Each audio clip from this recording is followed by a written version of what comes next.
Olá a todos, bem-vindos a mais uma aula de Mecânica Clássica 1. Essa vai ser uma aula de exercício, na qual eu vou discutir um pouquinho os problemas obrigatórios da sétima lista. Então, eu tenho aqui lista 7. Eu não me lembro, acho que da numeração, mas eu lembro dos exercícios obrigatórios, eu anotei aqui do lado. Então, eu acho que é 11, o primeiro deles é o problema 11. E o problema 11 é um problema bastante conhecido, que é o problema do pêndulo. Só que é o problema do pêndulo com grandes amplitudes de oscilação. Então, eu tenho aqui o pêndulo na vertical, por exemplo. Então, eu tenho uma esferinha de massa M ali embaixo, eu tenho um comprimento L, e aí esse cara ele vai oscilar e, numa posição genérica, ele está aqui, e quando ele atinge a altura máxima, eu vou denotar esse cara pelo ângulo θ0, tá bem? Então, aqui uma posição genérica, então aqui seria um ângulo θ, uma vertical, e aqui é quando a velocidade é nula. Então, é a amplitude desse movimento pendular, ok? Então, aqui eu tenho o θ ponto igual a zero, ou seja, quando o pêndulo para e começa a voltar. E eu quero que vocês calculem o período. Ora, a gente vai imitar mais ou menos o que a gente fez nos movimentos unidimensionais, que era a partir da conservação da energia. Isola o termo de energia cinética, passa para um lado, passa para o outro e integra. Se você integrar apropriadamente, escolher apropriadamente os limites de integração, você vai relacionar essa integral com um período. Então, vamos fazer isso. Bom, por que conserva a energia? Você tem o peso, que é uma força conservativa, e você tem a tensão. Embora a tensão não seja conservativa, como esse fio é um fio ideal, ou seja, sem massa e inextensível, então essa tensão não realiza trabalho. Então, é um fio ideal. Ou seja, como só realizam trabalho forças conservativas, a energia mecânica se conserva. E qual a expressão dessa energia? Meio de m. A velocidade aqui, ela só tem o termo com θ ponto, né? É como se você pegasse eixos polares aqui, o r ponto seria zero, porque o fio é inextensível, e teria o r θ ponto. Só que o r é fixo, que ele é o L. Então, a velocidade aqui é L θ ponto, isso aqui está ao quadrado. Então, esse é o termo de velocidade.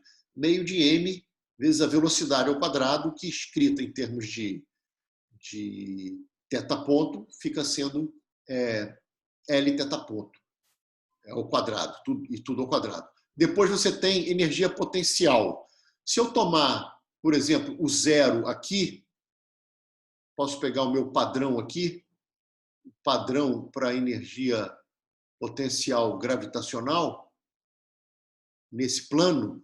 Então, num caso genérico, eu tenho aqui uma energia negativa e numa posição genérica eu tenho que pegar o L e projetar na vertical.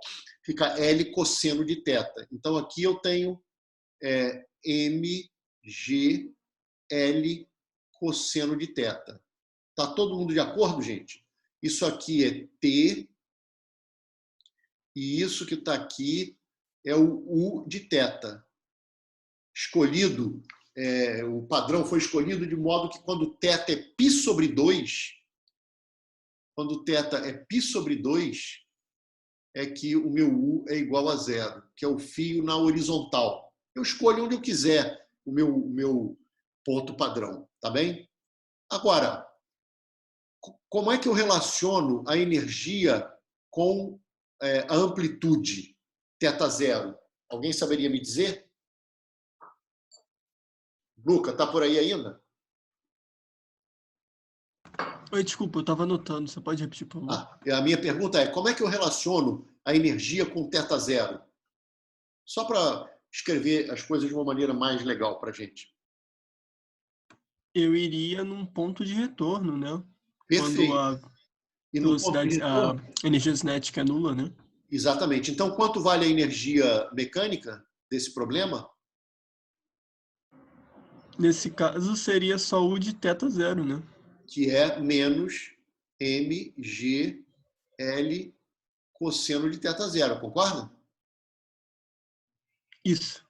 Então, nós temos o seguinte, meio de ml2 θ ponto quadrado, isso aqui é um 2, igual a, já passa esse cara para o lado de lá e eu já vou ter mgl cosseno de θ, passei esse cara para o lado de lá.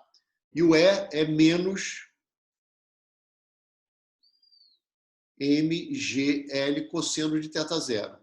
O M cancela, um dos L's também cancelam, e esse cara daqui é o dθ dt, então a gente tem que dθ dt é igual, aí dependendo para onde está indo, eu tenho mais ou menos, e aí eu tenho raiz de 2g sobre L, que aqui tem um L que foi para cá, e eu tenho raiz de cosseno de θ menos cosseno de θ zero.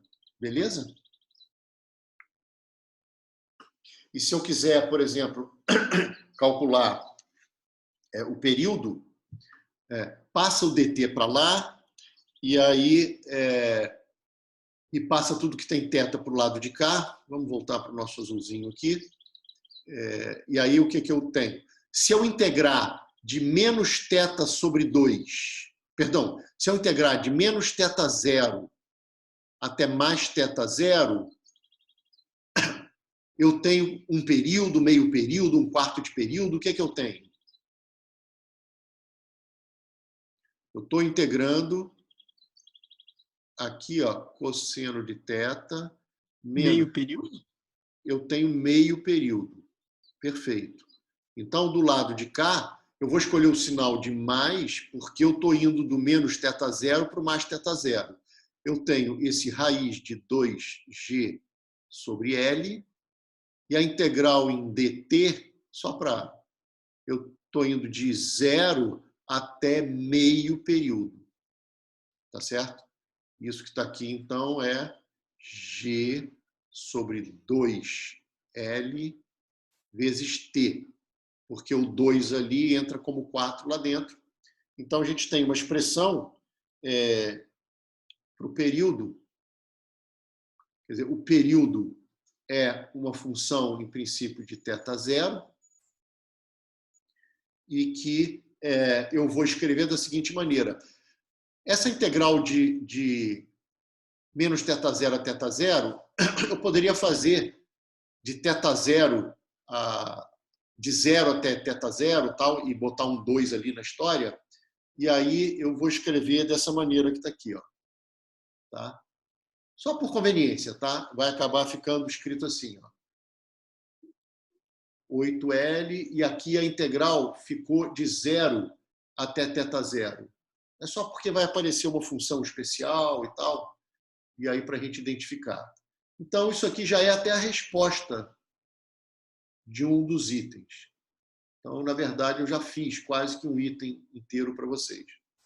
Tem só uma observação. Então, é o de sempre, né? Não tem espanto nenhum aqui. A questão é que caiu numa integral que vocês nunca tinham feito.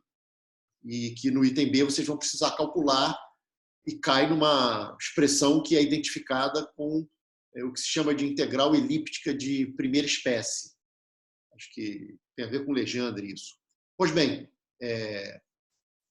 o que eu quero dizer nessa observação é o seguinte: se eu tiver pequenas amplitudes de oscilação para θ zero muito menor do que 1, o que é que eu tenho? Eu tenho que o cosseno de θ menos cosseno de θ zero é aproximadamente quem? Façam aí a expansão de Taylor. Quanto é cosseno de θ? Expande em Taylor. Quais são os primeiros termos? Você lembra, Luca? Eu não vou negar que eu sempre confundo com o do seno, então não me arrisco, não. Eu sempre procuro antes. É só quem é cosseno de zero. Cosseno de zero é 1. Né? Então, o cosseno é o cara que começa com 1. E como o Ok, os cosseno termos é ímpares, né? par, a série do cosseno são os caras pares, a do seno são os caras ímpares. Então, aqui você já sabe que o próximo termo vai ser com θ2. Uhum. Agora, aí tem que saber que aqui é esse cara. E esse cara daqui é 1 menos o θ0 quadrado sobre 2. E aí, quando vocês fazem isso, vai dar meio de θ0 quadrado menos θ quadrado. E quando vocês fizerem essa conta, essa vocês já fizeram, porque aí cai num caso quadrático tipo massa-mola. Vocês vão encontrar que o período vai dar 2π raiz de L sobre G. Ele não depende de θ. Que é o que a gente conhece. O pêndulo para pequenas amplitudes de oscilação, ele é isócrono. Puxa, esse par aqui estava horroroso, né? Então vamos tentar escrever novamente aqui. Todo mundo entendeu o que eu fiz? Eu peguei um caso de pequenas amplitudes de oscilação. Para grandes amplitudes, vocês vão... Eu vou deixar para vocês fazerem, mas é só dar uma dica. Vocês vão fazer uma transformação de variáveis. Primeiro, vocês vão... eu acho que isso aqui tem a ver com item B, tá? Para grandes amplitudes, a gente não pode fazer aquela aproximação que caiu no oscilador harmônico. Então, para grandes amplitudes, vocês vão primeiro escrever o seguinte: aquela é a mesma identidade trigonométrica envolvendo arco, metade e tal. Vocês vão escrever esse cara agora dessa forma que está aqui, ó. Seno quadrado de θ sobre 2. E a mesma coisa para o cosseno do θ0. Por que isso? Porque aí vocês vão fazer com que aquela diferença de cossenos acabe sendo escrita como diferença de senos ao quadrado. E depois de fazerem isso, né, porque com isso vocês vão... Vamos fazer um pouquinho mais devagar aqui. Com isso, vocês vão escrever aquele período. É só fazer as contas e aí vocês vão fazer em casa, mas praticamente já é direto vocês mostrarem que aquela integral que era de 0 a θ0, ela agora vai ser dada simplesmente por seno quadrado do θ0 sobre 2 menos o seno quadrado do θ sobre 2. E aqui vocês vão fazer uma nova mudança de variáveis.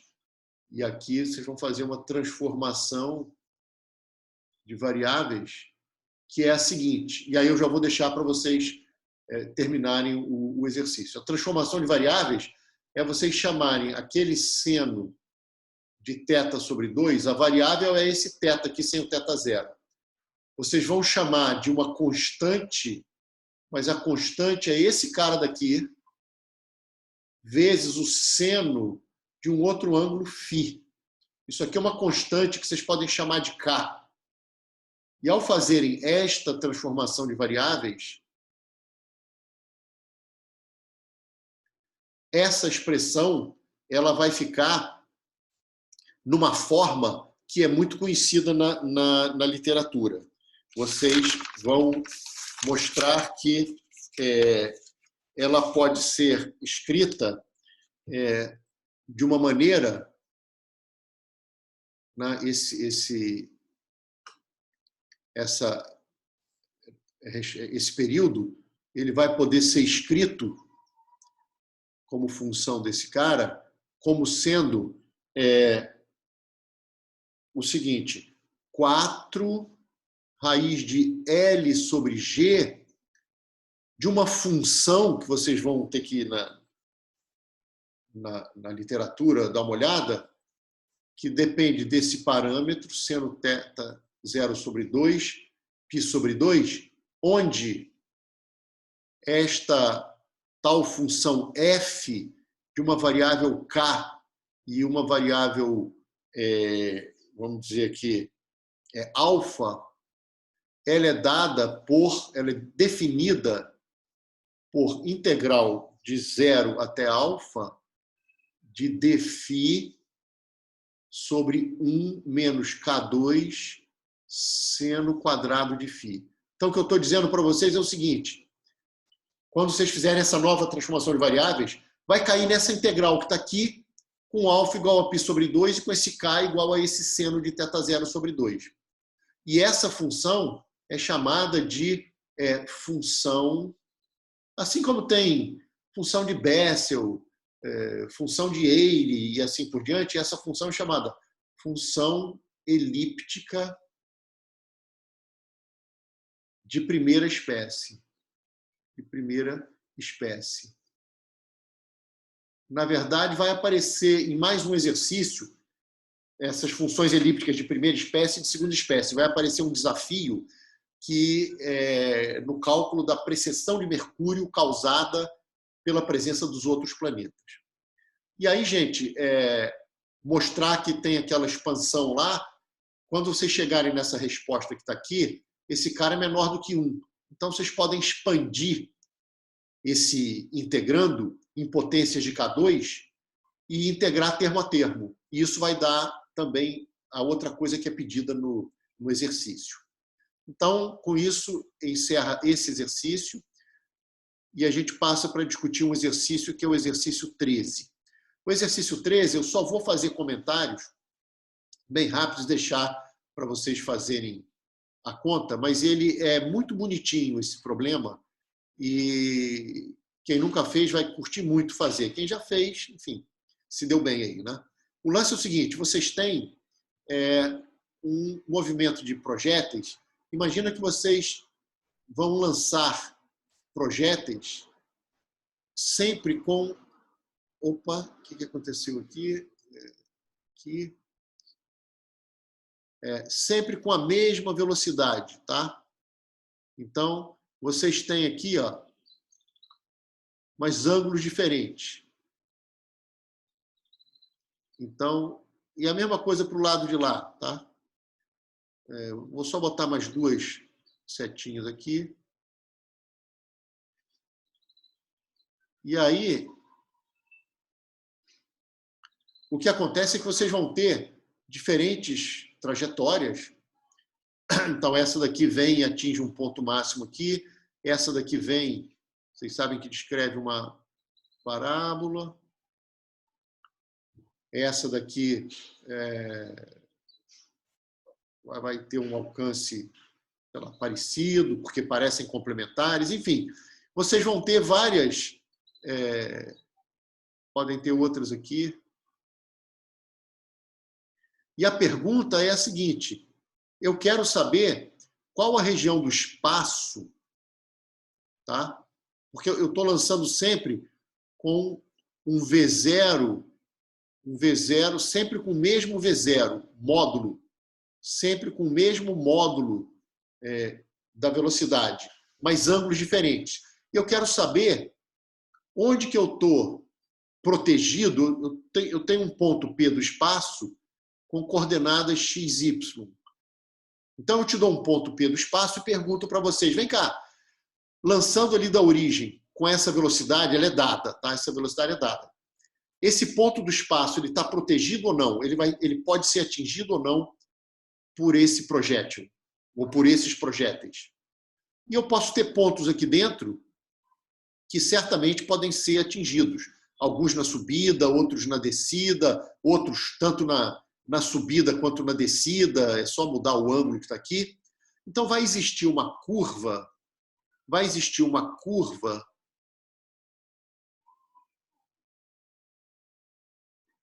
que deveria tangenciar aí, então o meu desenho ficou um pouquinho errado, uma curva que deveria tangenciar esses carinhas todos aí, e seria a chamada curva de proteção. Na verdade, tem uma simetria em torno desse eixo vertical, e tudo isso, além de vir para o lado de lá também, tudo isso aqui gira, e aí você tem uma superfície. Mas basta achar nesse plano da tela essa curva, chamada curva de proteção. Ela separa a região dos pontos dos pontos que nunca serão atingidos por esses projéteis, dos pontos que sempre poderão ser atingidos por esses projéteis. Então, eu quero que vocês encontrem qual é essa curva de proteção. Tem maneiras diferentes de fazer isso. Uma delas seria: escolhe uma direção, calcula o alcance ao longo daquela direção, maximiza esse alcance, e aí você sabe naquela direção qual é o ponto máximo que pode ser atingido. E faz isso para todas as direções e encontra essa solução. A outra maneira é vocês escreverem a equação, vamos dizer assim, da trajetória, né? Vocês vêm aqui e vocês sabem que o x é v0 cosseno de θ0 t, que é o movimento em x, ele é um movimento uniforme. Então, caramba, o que aconteceu aqui? Eu esqueci de passar para o modo de escrever. Então, você tem o Vx é constante o tempo todo, porque no projétil só tem aceleração na direção vertical. E o y, ele tem uma velocidade inicial em y, que é v0 seno de θ0. Então, tem esse termo, que é o vy0t menos meio de gt2. Beleza. Quando vocês eliminam o tempo, vocês vão ter que o y é igual a... O tempo é v0 sobre cosseno de θ0. Então, perdão, é x sobre v0 cosseno de θ0. O v0 cancela, aqui vai ficar tangente de θ0 vezes x, e aqui vai ficar menos g, vai ficar x2, aqui embaixo já tinha esse 2, e vai aparecer o v0 quadrado e o cosseno de θ0 quadrado. Então, o que eu estou fazendo aqui é ensino médio. Isso aqui é a trajetória, é a equação cartesiana da trajetória do projétil. E o truquezinho que eu vou sugerir para vocês, em vez de fazer da outra maneira, como eu escrevi anteriormente, vocês podem fazer a seguinte pergunta: dado um ponto P com coordenada XY e dada a velocidade é fixa, tá bem? Então, dada a velocidade, esse cara aqui está fixo, né? Eu só posso mexer no θ0. A pergunta é o seguinte: dado um par xy, que me caracteriza um ponto qualquer do espaço, qual deve ser o ângulo para que eu devo jogar para que aquele ponto faça parte dessa trajetória? Então, significa o seguinte: usar como incógnita o θ0. Na verdade, eu sugiro que vocês usem como incógnita o tangente de θ0, tá? Então, a pergunta é: dado um par xy, que é o par de coordenadas de um ponto qualquer, qual é o ângulo que eu tenho que escolher? E, portanto, se vocês descobrirem o alfa, vocês estão descobrindo a tangente de θ0, estão descobrindo o θ0. Então, qual o ângulo que eu devo escolher aqui como ângulo inicial do lançamento para que aquele ponto faça parte da trajetória? Então, vocês vão jogar isso daqui. É claro que vocês vão ter que transformar o cosseno quadrado também para o alfa, mas 1 sobre o cosseno quadrado é secante quadrado, né? E vocês sabem que 1 mais tangente quadrado é secante quadrado, tudo bem. Pois bem, aí vocês vão tentar descobrir quais são as raízes dessa equação, ou seja, quais são os alfas. Só que o que vai acontecer? Às vezes não tem raiz. porque às vezes você não tem nenhum alfa que você consiga atingir aquele ponto. Então, dessa maneira, não tem que achar máximo nem mínimo de alcance para um ângulo qualquer, não tem que usar cálculo diferencial integral. E esse probleminha poderia ser passado, inclusive, no ensino médio. Todo mundo entendeu qual é o problema? Luca, entendeu qual é que é a curva de proteção? Sim, sim. Maravilha. Então, vamos para o próximo. Eu já estou passando um pouco do tempo, mas vamos dar uma discutidazinha. Tem agora 2 problemas. Um deles está feito numa referência e é só dar uma olhada. Eu vou comentar muito rapidamente. E aí tem um que já é um problema mais complicado, que aí eu vou deixar para vocês trabalharem bastante, porque tem muito mais conta. Mas o problema seguinte: vocês têm um paraboloide de revolução. Então, vocês têm aqui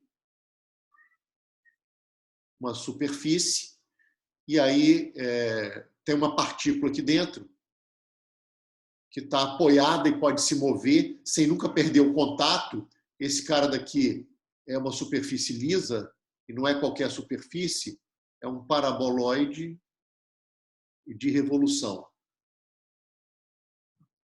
Tem propriedades interessantes esse paraboloide de revolução. Então, tem itens mais simples do que outros. Por exemplo, um dos itens, que eu não me lembro se é o item A, mas vou fingir que seja o item A, mas nem vou botar itens aí. Eu vou fazer o seguinte: peguem o caso de movimento circular. Então, vamos tentar analisar o movimento circular. Será que eu consigo uma solução de movimento circular? E aí é só vocês obrigarem que o movimento seja circular. Para isso, vocês vão ter que marcar, por exemplo, as forças. Vocês podem pegar aqui a força. Você tem a força... Acho que essa cor não foi muito boa. Espera aí. Deixa eu botar uma cor diferente aqui. Então, você tem normal e você tem o peso. Tá? Então, nesse caso de movimento circular, tá bem? Então, aqui você tem o mg e aqui vocês têm a normal. E aí vocês vão fazer F igual a ma e obrigar que seja um movimento circular. E lembrem-se que aqui você tem um certo ρ. E o ρ e o z estão relacionados. Existe um vínculo, né? O z é igual a alfa ρ quadrado, onde alfa é uma constante positiva. Então, ρ fixo é z fixo. E aí, claro, se vocês querem brincar com discutir esse movimento, vocês vão precisar traçar aqui uma tangente, porque vocês sabem que esse ângulo que está aqui, ó, esse ângulo que está aqui, ele tem a ver com a derivada, certo? Então, esse cara daqui, vocês sabem calcular. Porque isso aqui é uma parábola, é um z igual a alfa x2 que vocês giraram aqui. E aí, em termos de coordenadas cilíndricas, é dado por essa maneira. Então, esse cara daqui, você sabe quanto vale a tangente desse ângulo, sei lá, vamos chamar esse ângulo de ângulo φ. Vocês sabem quanto vale a tangente desse ângulo φ. A tangente desse ângulo φ é o dz de ρ. E vocês sabem, então, relacionar e projetar a normal na vertical e na horizontal para igualarem na vertical com a componente do peso, porque, por hipótese, seria um movimento circular uniforme, e a componente horizontal vai fazer o papel de força centrípeta. E quando vocês fizerem isso, vocês vão encontrar uma coisa muito incrível, que tem até valor histórico e tal. Se vocês usarem a segunda lei, e aí eu vou deixar vocês fazerem isso em casa, vocês vão encontrar um resultado muito bacana, que é que o período não depende de Rho. E, portanto, de Z também, porque Z está relacionado com Rho. O período para órbitas circulares, tá bem? Para órbitas circulares. Isso aí é um troço muito bacana. Inclusive, o Huygens utilizou isso para tentar fazer um pêndulo cônico isócrono. Porque um pêndulo cônico, à medida que ele vai perdendo energia, ele vai descrevendo trajetórias aproximadamente circulares, só que numa superfície não de um paraboloide de revolução, mas sim de uma calota esférica. Então, o período dele é diferente para diferentes ângulos. E o Huygens queria um pêndulo cônico que, quando perdesse energia, continuasse com o mesmo período. Então, ele queria que a esferinha no final do pêndulo descrevesse um movimento que estivesse sobre um paraboloide de revolução, porque é o paraboloide de revolução que tem essa propriedade. E aí ele precisou encontrar a evoluta da parábola, aquela história toda. Bom, isso é se eu não me engano, acho que é o item A do problema, e depois você tem que fazer o problema na sua totalidade. E aí o problema é bem mais complicado e vocês vão ter que escrever as componentes da aceleração, por exemplo. Vocês vão ter que fazer F igual a MA. Vão precisar desse cara daqui em coordenadas cilíndricas. Em cilíndricas você ter as coordenadas polares. Então, tem esse cara daqui no Rho chapéu. É o que a gente já fez, né? Só que além disso que está aqui, que é a parte polar, teria ainda o Z2, Z chapéu. Só que vocês têm que lembrar que Z está relacionado com o Rho2, de modo que Z ponto, por exemplo, é 2 vezes alfa Rho, Rho ponto, e assim por diante, tá? Então, vocês têm que eliminar o Z, por exemplo, em favor do Rho. E depois tem que usar F igual a MA, ou seja, pegar as componentes da força. Essa força ela tem uma componente em Rho e ela tem uma componente em Z. Ela não tem componente em Φ. Tá? Então, aqui vocês vão botar esse cara, aqui vocês vão botar esse cara e vão começar a trabalhar com isso que está aí. E vão usar essa relação aqui de vínculo para eliminar esses caras. E vão estabelecer equações de movimento complicadas e que depois eu peço para vocês analisarem órbitas próximas da órbita circular, como se vocês dessem uma pancadinha aqui e a órbita vai ficar próxima desse círculo. Ora sobe, ora desce e assim por diante. Ok? Acho que tem uma pergunta qualitativa sobre leis de conservação. E aí é para vocês tentarem explicar de uma maneira relativamente simples como que por que a energia é uma quantidade conservada, e aí isso está ligado com o fato de que peso é conservativa e a normal não realiza trabalho porque ela é perpendicular à direção do movimento em todos os momentos daí, e não tem atrito. E o momento angular, ele como um todo não se conserva, porque você tem torques aí. No entanto, como não existe força horizontal, vocês não vão ter componente do torque ao longo da direção vertical. Então, o LZ vai se conservar. Então, num dos itens, que era anterior até esse daqui, a energia vai se conservar, porque as únicas forças que realizam trabalho, no caso, só o peso que realiza trabalho, e o LZ, só o LZ também vai se conservar, porque o torque em Z é nulo. E aí vocês vão escrever esse LZ em coordenadas cilíndricas, e sempre que aparecer lá, vai estar ligado, né, com M, Rho2, teta ponto. Sempre que aparecer teta ponto, vão poder usar a conservação do LZ. Isso vai simplificar um pouco o problema.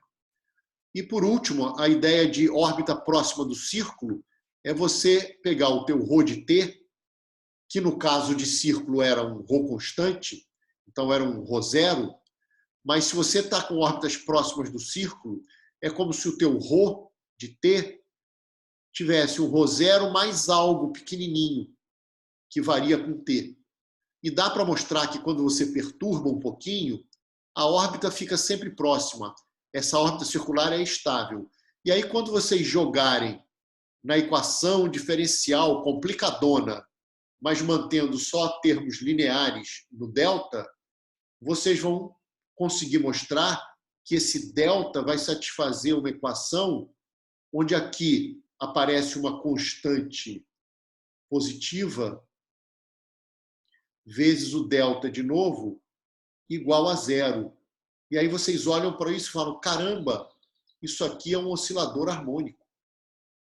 Então, para pequenas amplitudes, para pequenas perturbações em torno dessa órbita circular, o Rho ele vai ficar igual a um Rho zero, mais um cara que é um cosseno de ômega t aqui. E essa frequência dessas oscilações em Rho tem a ver com a raiz quadrada do que aparece aqui. Então, vocês, ao substituírem isso nas equações, na equação diferencial complicada que vocês encontraram no item anterior, vocês vão ter que encontrar uma equação tipo oscilador harmônico para essa perturbaçãozinha aqui, ó, tá bem? Então, esse é um problema muito bacana e, feito ele, a gente pode pedir outros. Seria um excelente problema de prova. Tá? É um problema que é muito rico, daria para pedir muitas coisas. Então, por favor, tentem fazer e a gente tira a dúvida dele em outras aulas aí pela frente. E só para terminar, o último problema, ele está totalmente feito na referência que está escrita na lista, que é o problema, se eu não me engano, 16, que eu chamei de problema de tautócrona 1, porque tem um outro problema de tautócrona também na lista. Então, esse tautócrona 1 é uma coisa bem também interessante. Você tem aqui um eixo, tem aqui outro eixo. Você teria aqui uma cicloide, que obviamente vai ficar pessimamente desenhada, mas vamos tentar. Ficou muito ruim, mas tudo bem. E aí você tem um bloquinho aqui, você tem uma certa altura inicial, numa posição genérica da descida, esse carinha está com uma altura genérica Hzinho, esse aqui é o Hzão, da onde ele é abandonado, então a velocidade inicial aqui é zero, tá certo? Isso aqui é uma cicloide. Caramba, então isso aqui complicou a nossa vida. Beleza, cicloide. Só que nesse problema, que eu chamei de tautócrona 1, eu não quero dar as equações paramétricas da cicloide. Tá? X igual a não sei quem, θ sendo θ, aquelas coisas todas. Nesse problema, vocês vão usar uma propriedade geométrica da cicloide, que está descrita nesse trabalho. Esse trabalho eu até já mandei para vocês, tá? E vocês vão projetar o movimento. Então, a ideia desse problema é a seguinte: projetar na vertical. Ou seja, na verdade, analisar somente a projeção vertical do problema, do movimento, perdão. E aí, quando vocês fizerem isso, a integral que vocês vão obter, por exemplo, para calcular o tempo de descida aqui, até atingir o ponto mais baixo, é 1/4 de período, porque o período seria sai daqui, vai até o outro lado e volta. Então, é muito fácil escrever uma expressão para esse período, projetando na vertical. E é incrível que um problema muito complicado tem uma projeção na vertical muito simples. E essa projeção na vertical é exatamente igual à projeção de um movimento circular uniforme na vertical também. O Huygens percebeu uma coisa incrível. Se você pega aqui e desenha um círculo, deixa eu ver se eu consigo fazer isso sem bagunçar demais o problema. Se você desenha aqui um círculo, tá? E diz que é um círculo imaginário, tá? Você imagina um círculo com raio igual a Hzão sobre 2.